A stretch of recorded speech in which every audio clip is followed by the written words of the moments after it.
কোথায় তোমার 5 তলা 10 তলা বাড়ি, কোথায় তোমার গাড়ি, কোথায় তোমার সুন্দরের মাতুক বাড়ি, কোথায় তোমার শিক্ষার গরম। এখন তাকাইয়া দেখো, সাদা 3টা কাপড় দিয়া প্যাঁচ দিয়া ফেলায়, মাথার ভিতরে মাজার ভিতরে বান দিয়া প্যাকেট কইরা সোজা কইরা ফালাইয়া রাখে, কেমন দেখা যায়।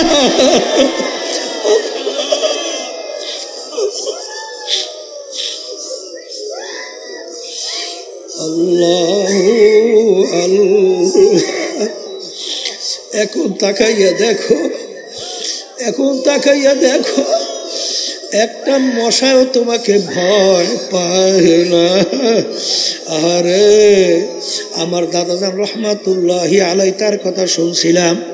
হে ব্যারিস্টার, হে ডিসি, হে কালেক্টর, হে মেম্বার, হে চেয়ারম্যান, হে এমপি, হে মিনিস্টার, আরে তোমাদেরকে একটা কথা জিজ্ঞাসা করি, আজকে তোমাদের বন্দুক নিয়ে পাহারা দেয়, আজকে তোমাদের কত ক্ষমতা, তোমাদেরকে আর দেখলে স্যালুট দেয়, বিভিন্ন তোমাদেরকে সম্মান করে।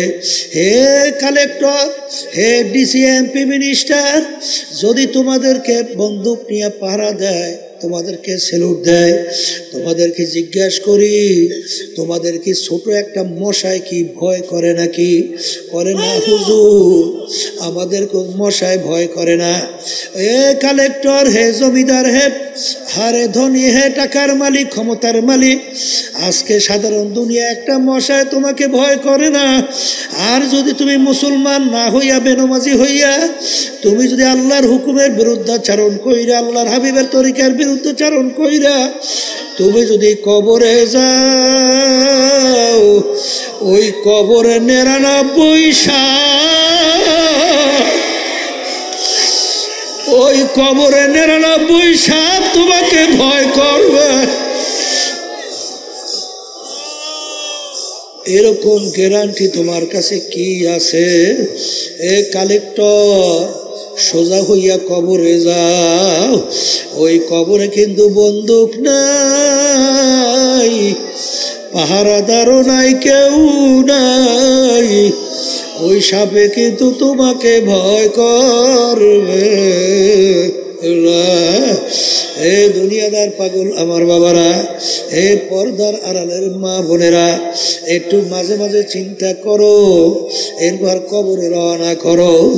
এ দুনিয়াদার পাগল আমার বাবারা, হে পর্দার আড়ালের মা বোনেরা, যদি মুসলমান না হইয়া যদি মৌতের বিছানায় পেটখানা ভাসাও, এখন তাকাইয়া দেখো, আছে ডাক্তার কবিরাজ আসে তোমাকে চিকিৎসার জন্য, স্যালাইন ঢুকায়, ইনজেকশন পুশ করে, কিন্তু যত চেষ্টা করুক না কেন তোমাকে কিন্তু রাখতে পারবে না। ওদিকে মাওলার হুকুম অনুযায়ী আজাইর সালাতু ওয়াস সালাম হাজির হইয়া যাবে। বাজার না ফারমান হইয়া যদি মাওলার হুকুম না মাইনা, আল্লাহর হাবিবের তরিকা অনুযায়ী না চইলা যদি তুমি মৌতের বিছানায় পাটখানা বাসাইয়া দাও, আর আমার মালিক বলবে আজরাইল, বড় শখ কইরা বান্দাবান্দি বানাইছি, ওদের জন্য আমি এমন মেহমানখানা বানাইলাম, যেই মেহমানখানার নাম হলো বেহেশত, যেই বেহেশতের ভিতরে আমি ওদেরকে সাজাইয়া পরাইয়া দেব। আর আমার এই কুদরতি কলিজারা ঠান্ডা হইয়া যাবে। কিন্তু ওরা আমার হুকুমের, ওদেরকে আমি বলছিলাম মুসলমান না হইয়া কেউ মরিস না, ওরা তো মুসলমান না হইয়া মৌতের বিছানায় পেটখানা বাসাইছে। এ আজরাইল, আরে ওকে জাহান্নাম না দেখাইয়া মৌত করিও না। এ আল্লাহর বান্দারা শোনো, এ পর্দা আলে মা বোনেরা শুনে রাখো, আজাইর সালাতু ওয়াস সালাম আসবে, তার মাথা আসমানে, পাও তার জমিনে, 1 হাত মাশরিকে 1 হাত মাগরিবে, দুনিয়া জোড়া তার শরীর,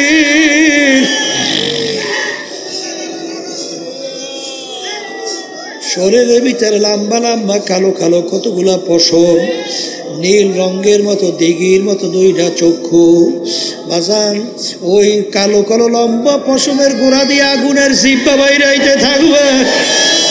আরে ওদিকে দুনিয়ার জোড়া শরীর, ওদিকে নীল রঙের মতো দিঘির মতো চক্ষু দিয়া যখন তাকাইবে, নাফরমানের রুহু তো তার বের হইতে চাবে না। 360টা মাকামের ভিতরে পালাপালি করবে। আজায় সালাতু আসসালাম বলবে, ওরে খবিস, আহারে আজীবন হারে দুনিয়ার ভিতরে স্বাধীনতা পাইয়া, আহারে আল্লাহ আল্লাহ, আমার মালিকের সমস্ত নেয়ামত ভোগ কইরা আমার মাওলার দেওয়া নেয়ামত চক্ষু দিয়া দেখছো, আমার মালিকের দেওয়া নেয়ামত জবান দিয়া কথা বলছো, আমার মালিকের দেওয়া নেয়ামত ব্রেন দিয়া পড়াশোনা করছো, আমার মালিকের দেওয়া নেয়ামত ব্রেন দিয়া ব্যবসা বাণিজ্য করছো, আমার মালিকের দেওয়া নেয়ামত ব্যবসা বাণিজ্য করিয়া সম্পদ গুছাইছো, টাকা পয়সা গুছাইয়া বড় লোক হইছো, অমুক হইছো তমুক হইছো, আমার মালিকের দেওয়া নেয়ামত খাইয়া তুই দুনিয়ায় বাঁচছ, আমার মালিকের হুকুম মানো নাই, আমার মালিকের হুকুম হয়ে গেছে তোকে ধৈর্য নেওয়ার জন্য। এই কথা বইলা যখন সালাতু আসসালাম ওই নাফরমান রুহটাকে খপ কইরা ধরবে, ওইরা যখন টান মারবে, কলিজার রগগুলা টাইনা টাইনা সেইরা নিয়ে চইলে যাবে। এখন আমার বাজানদেরকে বলবো, এখন তাকাইয়া দেখো, নাফরমান দেখবে জাহান্নামের দরজাগুলা টাস টাস কইরা খুইলা গেছে, জাহান্নামের আগুন ধাউ ধাউ কইরা জ্বলতেছে, জাহান্নামের সাপ বিচ্ছুগুলা ঘোরাইয়া ঘোরাইয়া নাফরমানের দিকে তাকাইয়া আছে। এই অবস্থা দেখে তো রুহু 360টা মাকামের ভিতরে পালাপালি করবে, রুহু তো তার বের হইতে চাবে না। এই জন্য আমার বাজানদেরকে বলবো, আর এই একটা জ্যান্ত খাসি বকরির চামড়া খুললে যেই কষ্ট, তার সে শতগুণ কষ্ট নাফরমানের রুহু কবজে। আল্লাহ আমাকে আমাদের সবাইকে মাফ করে দেয়। ওই যে আল্লাহ রাসূল সাল্লাল্লাহু আলাইহি ওয়াসাল্লাম সাহাবায়ে কেরামদেরকে নিয়ে মজলিসে বসা, ওমর রাদিয়াল্লাহু তাআলা আনহু তিনি ওই মজলিসের মধ্যে ছিলেন। এক ব্যক্তি আসছে, সাহাবায়ে কেরামরা বলতেছেন, ব্যক্তিকে আমরা কেউ চিনি না, ব্যক্তি মদিনা শরীফের লোকও না, যদি মদিনা শরীফের লোক হতো আমরা চিনতাম, ব্যক্তি মুসাফিরও না, মুসাফির যদি হতো তাহলে কিছু আলামত চিহ্ন তার সঙ্গে থাকতো, এরকম কোন আলামত চিহ্ন নাই। ব্যক্তির পরনের ভিতরে পোশাকাদি সাদা দবদবে, একেবারে পরিবেশ, মাথার ভিতরে চুলগুলো কালো বিছবিছে, একেবারে সাজানো গোছানো। তাইলে ব্যক্তি গাইসা সরাসরি যাইয়া আল্লাহ রাসূল সাল্লাল্লাহু আলাইহি ওয়াসাল্লামের হাঁটু মুবারক এসে হাঁটু মুবারক মিশেই পড়ছে। অন্য রায়াতের ভিতরে আসছে আল্লাহর হাবিবের 2 হাঁটুর উপর হাত রাখছে। কথা ঠিক না বেঠি? হাদিস সহি না গায়রে সহি? কথা কয় না, হ্যাঁ? এখন আল্লাহ রাসূল সাল্লাল্লাহু আলাইহি ওয়াসাল্লামের সঙ্গে হাঁটু বরাবর যখন মিশিয়ে বসছেন, বসার পরে সাহাবায়ে কেরাম দেখতেছেন ব্যাপার কি, এই ব্যক্তি কে, এত বড় সাহস আল্লাহর হাবিবের সঙ্গে ঢেসে দিয়ে বসছে। তাহলে বোঝা গেল ব্যক্তি আল্লাহ রাসূলের সঙ্গে আগেই পরিচয় আছে। কারণ পরিচয় ব্যক্তি ছাড়া, চেনা ব্যক্তি ছাড়া কেউ আপনার ভিতরে গাড়ির ভিতরে ডইলে ঢেসে বসতে পারে? তাহলে আগে থেকেই পরিচয় আছে। আগন্তুক ব্যক্তি 3টা প্রশ্ন করছে আল্লাহ রাসূল সাল্লাল্লাহু আলাইহি ওয়াসাল্লামকে। এর ভিতরে একটা প্রশ্ন যে মাল ঈমান ইয়া রাসূলুল্লাহ, আল্লাহ রাসূল সাল্লাল্লাহু আলাইহি ঈমান কাকে বলে? ঈমানের সঙ্গে আল্লাহ হাবিব বললেন, বলার পরে ওই প্রশ্নকারী বলতেছে সাদাকাতা ইয়া রাসূলুল্লাহ, আল্লাহ রাসূল সাল্লাল্লাহু আলাইহি ওয়াসাল্লাম আপনি সত্য বলছেন। তখন সাহাবায়ে কেরাম আরো আশ্চর্য হয়ে গেল যে ব্যাপার কি, প্রশ্নকারী প্রশ্ন করে না জানলে জানার জন্য, কিন্তু প্রশ্নকারী প্রশ্ন কইরা উত্তর শোনার পরে প্রশ্নকারী বলতেছেন ঠিকই বলছে। এর অর্থ কি? তাহলে প্রশ্নকারী আগে থেকেই প্রশ্নের উত্তর জানে। কথা বলে না? দ্বিতীয় প্রশ্ন, মাল ইসলাম ইয়া রাসূলুল্লাহ সাল্লাল্লাহু আলাইহি ওয়াসাল্লাম, আল্লাহ রাসূল ইসলাম কাকে বলে? আল্লাহ রাসূল সাল্লাল্লাহু আলাইহি ওয়াসাল্লাম বিভিন্ন আমলের কথা বললেন। আল্লাহ রাসূল ঠিকই বলছেন। 3 নম্বর প্রশ্ন, মাল ইহসান ইয়া রাসূলুল্লাহ, হুজুর ইহসান কাকে বলে? আল্লাহ রাসূল সাল্লাল্লাহু আলাইহি ওয়াসাল্লাম বলেন, আনতা আবুদাল্লাহ কাআন্নাকা তারা ফা ইল্লাম তাকুন তারা ফা ইন্নাহু ইয়ারা। এমন ভাবে তোমরা আল্লাহর ইবাদত করো ওই একে মনে হয় যেন আল্লাহকে দেখতেছো। ওই অবস্থা ভিতরে তৈরি না হলে অন্তত এতটুকু খেয়াল করো, যদিও নাকি আল্লাহকে দেখি না, কিন্তু আল্লাহ তো আমাকে দেখে। এই 2 অবস্থার বাহিরে কোনো ইবাদত কবুল হবে না। বলেন ইবাদতের অবস্থা কয়টা?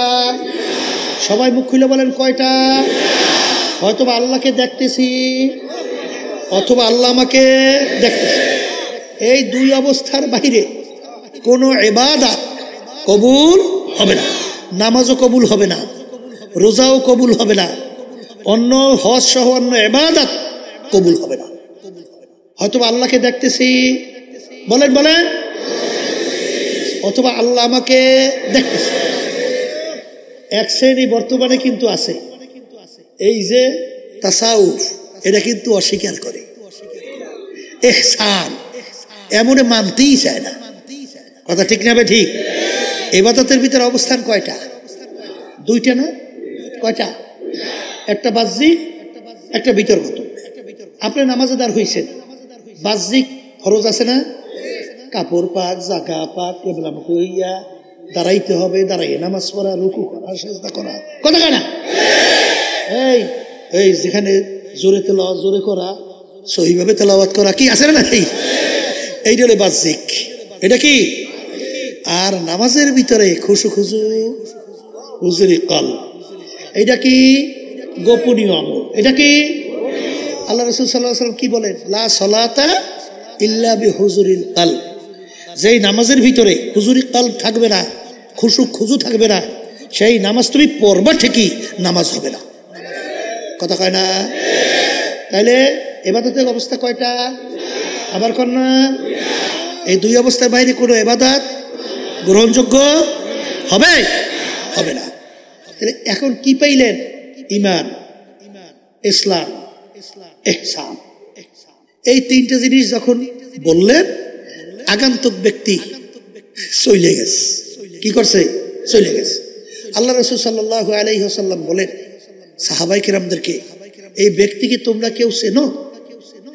সাহাবায়ে কেরামরা বলতেছেন, হে আল্লাহ রাসূল সাল্লাল্লাহু আলাইহি ওয়াসাল্লাম, আমরা ব্যক্তিকে চিনি না, আমরা ব্যক্তিকে চিনি না। তখন আল্লাহ রাসূল সাল্লাল্লাহু আলাইহি ওয়াসাল্লাম বলেন, জিবরাইলু আতাকুম লিউআল্লিমাকুম দীনাকুম। জিবরাইল আমিন আসছে। বলেন কে আসছে? কেন আসছে? বলে তোমাদেরকে দ্বীন শিক্ষা দেওয়ার জন্যে। সবাই বলেন সুবহান। জিবরাইল আমিন সরাসরি আইসা সাহাবায়ে কেরামদের মজলিসের মধ্যে দ্বীন শিখাইয়া গেছে। কথা ঠিক না? ঠিক। তাহলে আমরা দ্বীন পাইলাম কয় জিনিস মিললা? 3 জিনিস। বলেন কয় জিনিস? বলেন ঈমান, ইসলাম, ইহসান। কথা ঠিক? আর আমি কি বলছিলাম? আল ইয়াউমা আকমালতু লাকুম দীনাকুম ওয়া আতমামতু আলাইকুম নি'মাতি ওয়া রাদিতু লাকুমুল ইসলামা দীনা। তাহলে দ্বীন পরিপূর্ণ। আর 3 জিনিসের নাম কি? দ্বীন। কথা ঠিক না? ঠিক। এখন আমার বাজানদেরকে বলবো, পর্দা আলে মাহমুদরা শুনতেছেন, শোনেন। আল্লাহ রাসূল সাল্লাল্লাহু আলাইহি ওয়াসাল্লামের মৌলিক 4টা কাজ ছিল। কয়টা? মুখস্থ রাখেন। 1 নম্বর দাওয়াত, 2 নম্বর তালিম, 3 নম্বর তাজকিয়া নফস। কথা ঠিক? 4 নম্বরে জিহাদ। কথা ঠিক? আচ্ছা, এখন আমার ভাইদেরকে বলবো, শোনেন। আমার আব্বাজান যে কথাগুলো বলতেন, বারবার স্মরণ করে দেওয়ার জন্য বলছি। আব্বাজান বলতেন বর্তমানে ইসলাম হয়ে গেছে অন্ধের হাতি দেখা। এই আজকেও প্রায় 3 জন অন্ধ আমার সঙ্গে দেখা করলো। এর ভিতরে হাফেজ একজন। আল্লাহু আকবার। সব দেখলাম আল্লাহ আল্লাহু আকবার। সেখানে অন্ধের হাতি দেখতে গেছে, চোখ দিয়ে না হাত দিয়ে দেখছে? অন্ধ কি চক্ষু দিয়ে দেখছে? হাত দিয়ে দেখছে। এখন 4 অন্ধ একত্রিত হওয়ার পরে একজন আগে জিজ্ঞাসা করে, এ গেলাম তো হাতি দেখলি, কেমন দেখলা? এই একজন বলে হাতি তো দেখলাম লম্বা কাশির মতো মোটা, আর একজন বলে হাতি দেখলাম খাম্বার মতো মোটা, আর একজন বলে হাতি দেখলাম কুলার মতো চ্যাপটা, আর একজন বলে হাতি দেখলাম ঘরের মতো। এর ব্যাপার কি? যে নাকি সুর দেখছে লম্বা মোটা, সে মনে করছে হাতি লম্বা সুরের মতো মোটা কাশির মতো। আর একজনে যে পা দেখছে সে তো মনে করছে বিরাট খাম্বার মতো, হাতির পা মোটা না মোটা খাম্বার মতো। আর যে কান পাইছে সে তো মন্তব্য করছে হাতির কান তো চ্যাপটা, মনে করছে কুলের মতো চ্যাপটা। আর একজন তো শরীর পাইছে বিশাল, বলে আদি ঘরের মতো। ঝগড়া বাজছে না বাজে না? হ্যাঁ, যে যে দেখার উপরে সে তো মজবুত, সে তো তার ওই দেখা ছাড়ে না। আর ও কলে তুই কিছুই দেখো নাই, আর কলে তুই দেখো নাই কিছু। ঝগড়া বাজে না? আমাদের সমাজের ভিতরে আসে এক শ্রেণীর, আমরাই পূর্ণ দিনের মধ্যে আছি। কি এরকম বলে কি বলে না?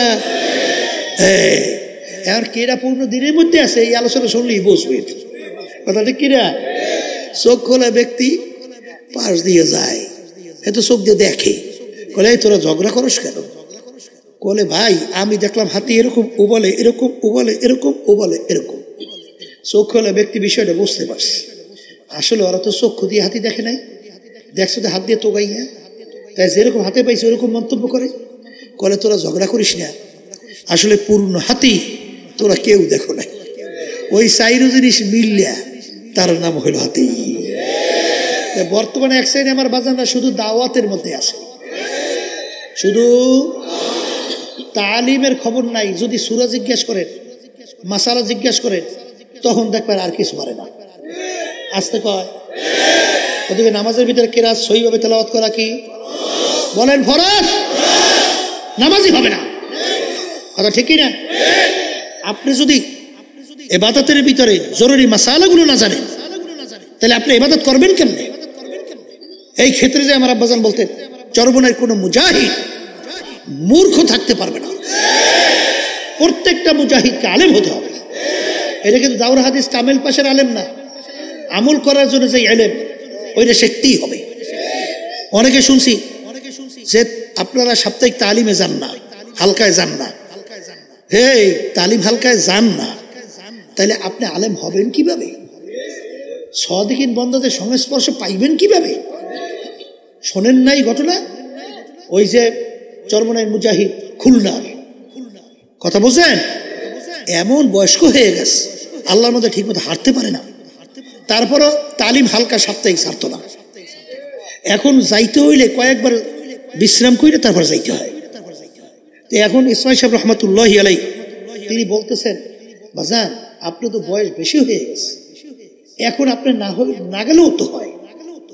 কলে হুজুর আল্লাহর কুতুব ওনার দাদাজানের কথা বলছিলেন, ইসহাক সাহেব রহমতুল্লাহি আলাইহি বলছেন, নাজারে আব্বাজানের কথা বলছেন যে বাজান তোমরা যদি এক তালিম হালকায় থাকো, এরপর অন্য তালিম আসার মাঝখানে যদি তোমরা ইন্তেকাল করো, তাইলে তুমি তলেবে ইলম হিসাবে শহীদি দরজা পাইয়া বিনা হিসাবে বেহেশতে যাবে। কারণ তলেবে ইলম যে ইলমে দ্বীন শেখে, এই অবস্থায় যদি কেউ দুনিয়া থেকে বিদায় হয়, সে শাহাদাতের দরজা পাবে। কথা কয় না?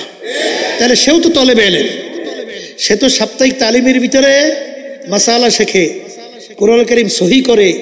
কথা কয় না? জরুরি মাসালাগুলো জানে, তাহলে সেও তো তলেবে ইলম। এই আমি চাইতেছি আল্লাহ যেন আমাকে শাহাদাতের দরজা দান করে। আল্লাহু আকবার। এবং আল্লাহ শাহাদাতের দরজা দান করছে, তার নমুনাও ছিল। কথা বুঝছেন না বুঝেন নাই? তার কথাই মনে পড়ে ইন্তেকালের আগে আগে, হ্যাঁ শুনছিলাম যে ঘরের ওই চালের থেকে একটা আলো নূরের মতো আইসা তার চেহারার মধ্যে ভরিয়ে গেছে। ইন্তেকালের পরেও তার চেহারার চকচক চকচক চকচক করতে আছে। তাই যেই কথা বলতে চাইছিলাম যে এক শ্রেণীর চরমনাই মুজাহিদ মনে করছে যে আলিশেমি কইয়া এখন সাপ্তাহিক তালিম হালকায় যান না, কিন্তু বাজান ভালো করে যাই না রেখেন, এই শহীদি দরজা চান না? আসতে কয় চান, তাই চাইলে আপনি এটা ছাড়বেন কেন? ছাড়া যাবে? ছাড়া যাবে না। এই তালিম এবং হালকার ভিতরে থাকলে আল্লাহর ফজল করবে দেখা গেছে যে অনেক চরমনাইয়ের মুজাহিদ রিক্সা চালায়, কিন্তু আল্লাহর রহমতে তার সুন্নাতের উপরে তার এত ইলম, কোনটা সুন্নাত কোনটা সুন্নাত না, কোনটা ফরজ না, কোনটা ওয়াজিব না, এই কোনটা এই মাকরু তাহরিমা এবং কোনটা সুন্নতে মুআক্কাদা, এইটা আল্লাহর রহমতে জিজ্ঞেস করার সঙ্গে সঙ্গে টাস করে বলতে থাকে। এই অনেক সময় বলি যে আমাদের চরমনাইতে আমারও স্যার ছিল, অঙ্কের স্যার, বুঝছেন, BSc master, BSc first class পাইছিল ওই জমানায়। তো এই আল্লাহর ভয়, বড় চাকরি পাইত, বড় অফিসার হইতো। ওই সময় বিএসসি ফার্স্ট ক্লাস বড় কঠিন ছিল, বড় অফিসার হইতো, কিন্তু দেখতেছে হালালের উপরে চলা বলা কঠিন। সেই জন্য সবাই মাথা সেই ওস্তাদ হইছে, ওস্তাদ আর ভরে তার উপাধি পাইছে বিএসসি মুফতি। কি মুফতি? বিএসসি মুফতি। ব্যাপার কি বিএসসি মুফতি কি? অর্থাৎ মাসালা জিজ্ঞাসা করার সঙ্গে সঙ্গে মোটা ঠোঁটস্থ আর মুখস্থ, বোঝেন তো? কি বুঝলেন? শোনেন, মুখস্থ হলে চিন্তা করিয়া কয়, আর ঠোঁটস্থ হলে চিন্তা ছাড়া ঠোঁট দিয়ে বাইরেই থাকে। এই জন্য বলছে ঠোঁটস্থ, এই মুখস্থ আর ঠোঁটস্থ। তো এমন ভাবে মাসালা আয়ত্তে নিয়ে আসছে, বলার সঙ্গে সঙ্গে ঠোঁটস্থ বলতেই আসছে। কথা ঠিক না? এই জন্য চরমনাই কোনো মুজাহিদ, এক কথায় কোনো দিনদার, কোনো ইমানদার, সে কিন্তু মূর্খ থাকতে পারবে না। ব্যবসার ব্যাপারে 24 ঘন্টা চিন্তা, বাড়ি কয়টা বানাইবে এই জন্য খুব চিন্তা, গাড়ি কয়টা তৈরি করবে এই জন্য খুব চিন্তা, আরো কয়েকটা ব্যবসা কেমনে কোটি শত কোটি টাকা বাড়ানো যায় এই ব্যাপারে চিন্তার অভাব নাই। কিন্তু যখন বলা হয় যে একটু সূরা ফাতিহা তেলাওয়াত করেন, তো এখন যে মুখ বেঁকাবেঁকি শুরু করে, এখন আর সহি তো দূরের কথা, এখন মুখ দিয়ে আর সূরা ফাতিহা বের হয় না সহিভাবে। কথা ঠিক কিনা? এই জন্য 2 নম্বর সবকের পরে যখন 3 নম্বর সবক নেবে, ওই কেরাত নামাজের ভিতরে যতটুকু সহি দরকার এদের না হওয়া পর্যন্ত সবক দেওয়া হয় না, নেবেন না। কথা ঠিক কিনা? এই জন্য আমার বাজানদেরকে বলবো, এই তালিম এইটা কিন্তু ফরজ। কারণ আল্লাহ রসুল কি বলছেন, তলাবুল ইলমি ফারিজাতুন আলা কুল্লি মুসলিম, প্রত্যেকটা মুসলমান মহিলা পুরুষ ইলমি দিন শিক্ষা করা কি আবার কন্যা ফরজ। লাগবে কি লাগবে না? তালিম লাগবে, তাজকিয়া নাফস লাগবে, জিহাদ লাগবে। বর্তমানে কিন্তু দেখবেন তাজকিয়া নাফস এক সাইডে আমার বাজানরা আছে, কিন্তু জিহাদের ব্যাপারে কিন্তু খবর নাই, তালিমেরও খবর নাই, কিন্তু আসলে কয়টাই লাগবে। কথা ঠিক কিনা? এই জন্য আব্বাজান বলতেন, দেখো আমার সব কিছু আছে কিনা এবং তোমাদেরকে সেইভাবে বলি কিনা।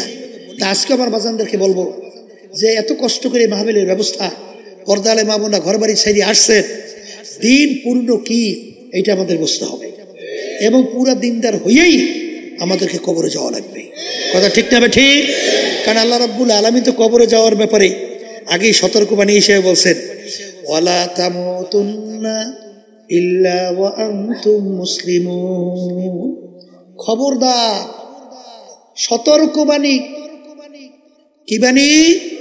খবরদার, মুসলমান না হইয়া কেউ মরিও না। কে বলছে? জোরে বলেন, কে? আল্লাহ বলছে মুসলমান না হয়ে কেউ মরিও না।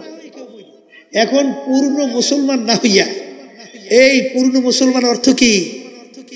লেবাস, সুরাতে, কামাইতে, খরচে, সর্বক্ষেত্রে, ঘরে বাইরে, আন্তর্জাতিকভাবে, রাষ্ট্রীয়ভাবে, সর্বক্ষেত্রে আল্লাহ এবং আল্লাহর রসুলের হুকুম অনুযায়ী নিজের জীবনকে চালানো, চলার নামই হলো মুসলমান। বুঝে আসুক বা না আসুক, কথা ঠিক। এইটা সাহাবায়ে কেরামদের অবস্থান দেখবেন। সাহাবায়ে কেরামরা কেমন মুসলমান হয়েছিল, কেমন ইমানদার হয়েছিল, বুঝে আসুক বা না আসুক, আল্লাহ রাসূল সাল্লাল্লাহু আলাইহি ওয়াসাল্লাম যা শুনাইছেন, দুনিয়া সব একদিকে চলে গেছে, কিন্তু তার বিরুদ্ধাচরণ করে নাই। কি জোরে বলে কথা ঠিক কিনা? এই জন্য আমার ভাইদেরকে বলবো, পর্দা আলে মা বোনরা যারা শুনতেছেন, দিন পরিপূর্ণ, দিনের ভিতরে আমাদেরকে পুরো ঢুকতে হবে। এখন মুসলমান বলতেই তো মন চায়, দিনের ভিতরে পুরো ঢুকবে, পুরো মুসলমান হইয়া কবরে যাবে। চাই কি চায় না? কিন্তু আপনার আমার পিছনে শয়তান এবং নফস শত্রু হিসাবে সব সময় নেকের কাছে বাধা দেয় এবং গুনার কাছে উদ্বুদ্ধ করে। এই কথা ঠিক না ঠিক? কারণ আল্লাহ রাব্বুল আলামিন কোরআন কারীমে শেষ সূরার ভিতরে বলে নাই আল্লাযী ইউওয়াসউইসু ফি সুদুরিন নাস মিনাল জিন্নাতি ওয়ান নাস। এখানে দুই ধরনের শত্রু, একটা হইল জিন শয়তান বলেন, আর একটা মানুষ শয়তান বলেন, এই আর একটা হইল নফসে আম্মারা শয়তান। কথা ঠিক না ঠিক? এখন বাজানদেরকে বলবো, আমরা তো দিনের পথে চলতে চাই, পেরাই এই আমার কাছে দোয়া চাই, বলে হুজুর চাই তো দিনের পথে চলতে, গুনার থেকে ফেরতে, হুজুর পারি না, একটু দোয়া করেন। একজন আজকে বলতে আছে হুজুর নামাজ টামাজ কিছু ভালো লাগে না, তা আমি করি তোর যখন ভালো লাগে না তাই ছাড়িয়ে দে, করিস না। কত বড় গর্দ, চিন্তা করিয়ে দেয়, ওর ভালো লাগে না এর জন্য পড়বে না। এই হাম্বুক, তোর ভালো লাগুক বেড়া লোক, এটা আল্লাহর হুকুম করা লাগবে। কথা ঠিক না ঠিক?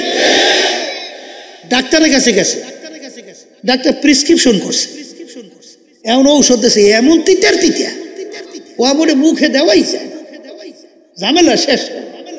এমন বলে তিতা ওষুধ খাবোই, তোমার ডাক্তার কাছে যাইতে কইছে কেনা? এই জন্য বলে কথা ঠিক না বেড়ে? তাই তুমি মুসলমান হইছো, আল্লাহ আল্লাহ রসুলের হুকুম মানতে ভালো লাগে না, বলাই যাবে না, লাগুক বা না লাগুক, জোর করিয়া আল্লাহর হুকুম রসুলের তরিকর অনুযায়ী চলা লাগবে, ঠিক না?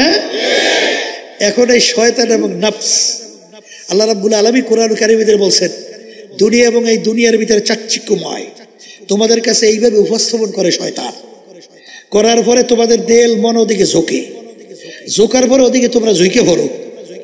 এই শয়তান তোমাদের প্রকাশ্যে জাহের বাহের শত্রু, এই শত্রু থেকে বাঁচা লাগবে। এই বাঁচার জন্য আল্লাহর জিকির বেশি বেশি করা লাগবে। কার জিকির? জোরে বলেন। বর্তমানে এক শ্রেণী বাইরেছে জিকিরের এমন শত্রু তো বাজছে, মানে আল্লাহর জিকির সহ্যই করতে পারে না। সেদিনকার আমি যাবো এক মাহফিলে, এক জায়গায় এই আসন না কোন নামাজ পড়লাম, এখন এই অনেক ছাত্ররা মাগরিব পরে একটু জিকির করতে আসে, তাই হেইয়ের ভিতরে একজন বলে আলেম, কোথার থেকে আসছে, ওখানে বারান্দায় নামাজ পড়ছে, নামাজ পড়ার পরে ওরে ক্ষিপ্ত বলে হইছে, বলে কিসের জিকির করে, পাইছো কইছো, পাইছো কইছো, মানে মনে হয় খাইয়ে ফেলবে। ও জিকির শুনছে, মনে হয় গায়ে আগুন ধরে গেছে। জোরে বলে কথা ঠিক কিনা? আল্লাহর নাম শোনার পরে ওর কাছে তো ভালো লাগার কথা, কিন্তু ওর কাছে তো খারাপ লাগছে কেন? কারণ নাকি? হ্যাঁ, এই শোনেন, এই তরিকার মুরব্বী রশিদ আহমদ গাঙ্গী রহমাতুল্লাহি আলাই, এই যত কওমি মাদ্রাসার যত হাদিসের সনদ, তাকে পাড়াইয়া কেউ সামনে যাওয়ার ক্ষমতা নাই। যাকে জমানার আবু হানিফা বলা হয়, যার উপাধি ছিল কুতুবুল আলম, যে 1 লক্ষের মতো হাদিস তার মুখস্থই ছিল, তাকে হাফেজ, হাদিসের হাফেজ বলা হয়। পাগলামি মনে করছো? সে আমাদের এই তরিকার মুরব্বী, সে আমাদেরকে এইভাবে জিকির বাতলাইয়া শিখিয়ে দিয়ে গেছে। কথা ঠিক না? ঠিক। এরপরে বাচ্চাদেরকে বলবো, আল্লাহ রাব্বুল আলামিন আয়াত নাজিল করে, কি নাজিল করে? ওয়াসবির নাফসাকা মাআল্লাযীনা ইয়াদউনা রাব্বাহু বিল গাদাতি ওয়াল আশিয়্যি ইউরিদুনা ওয়াজহা। একই কোরআন শরীফে আয়াত পড়ছি না কিছু পড়ছি? আস্তে কর। আল্লাহ রসুলের উপরে আয়াত নাজিল হয়, হে রসুল আপনি তাদের সঙ্গে যেয়ে বসে, যারা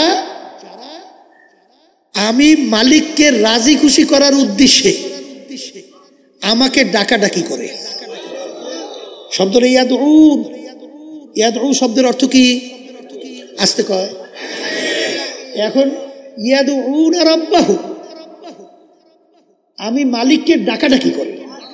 আচ্ছা, এখন আপনি চুপ করে বসে রয়েছে, এখন আমি উঠে করে, এই তোর ডাকলাম, কিরে আলি না? কই আমার ডাকলেন কই? ডাক দিতে হলে শব্দ হওয়া লাগবে, আস্তে কয়। ডাক দিতে কি লাগে? কি শব্দ? আব্দুল করিম এদিকে আসো, এই ডাক হইছে। এখানে ডাকের প্রমাণ পাওয়া গেছে, একটু শব্দের প্রমাণ পাওয়া গেছে। যে একটু শব্দ করে আল্লাহর জিকির করা, আমাকে ডাকাডাকি করে, আমাকে ডাকাডাকি করে। তাহলে এখন ডাকাডাকি যে করবে, এক শ্রেণীর কলে ডাকাডাকি তো করতেই হইবে, গলা ফাটাইয়েছে লইয়া না, মধ্যম আওয়াজ। শব্দটা কি আবার বলেন? এখন আবার কথা আছে, ডাকাডাকি তো করবেন মধ্যম আওয়াজে, কিন্তু পাশে নামাজের সময় নামাজ পড়ে, কোরআন কারীম তেলাওয়াত করে, এবং কেউ ঘুমাইয়া আছে, তখন তার বসে বসে জোরে জিকির করা যাবে না। কথা ঠিক না? ঠিক। কিন্তু কেউ নাই, আর এই ঝামেলাও নাই, মানে নাউজুবিল্লাহ, মানে এই অবস্থাও নাই, তাই সেখানে কি ডাকাডাকি করা যায় আছে না নাই? কিন্তু আওয়াজটা হবে কি আবার কর না।